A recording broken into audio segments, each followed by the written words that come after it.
ήμασταν. Εντάξει. Βρε μαλάκα, η σαλάτα πιο κοντά πάει στα πιάτα.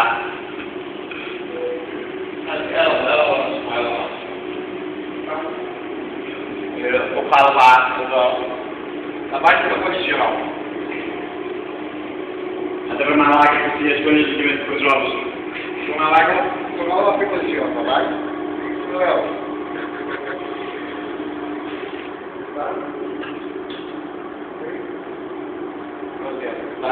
Bye.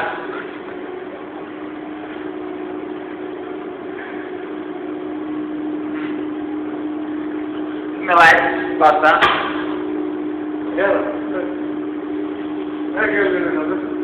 Isso lá de Paulo.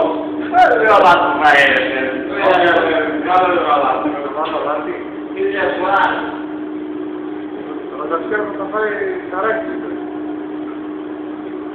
Όχι μωρέ μαλάκα, δεν θα πάει και ψάρες και κρέας, τι δεν νοιάζει εμένα. Θα το σερβέρει πάνω. Ο Βαγγέλης. Εδώ αυτά, από το κάτω να φύγουμε. Αυτά από το κάτω να φύγουμε.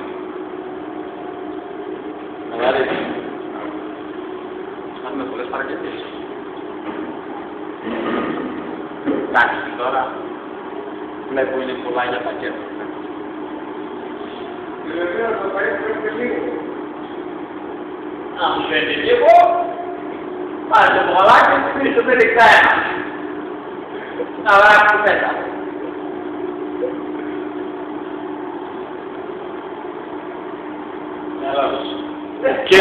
Κύριε Λεωνίδα,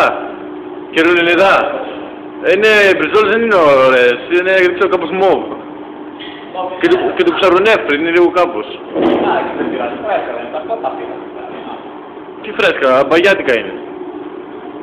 Μια χαρά, δεν πειράζει, μια χαρά. Ο Κώστας ζητάψε έξω στη συντήρηση και χάλασαν. Κώστα, δεν μας τα λες καλά το τελευταία. Δεν μας τα λες καλά.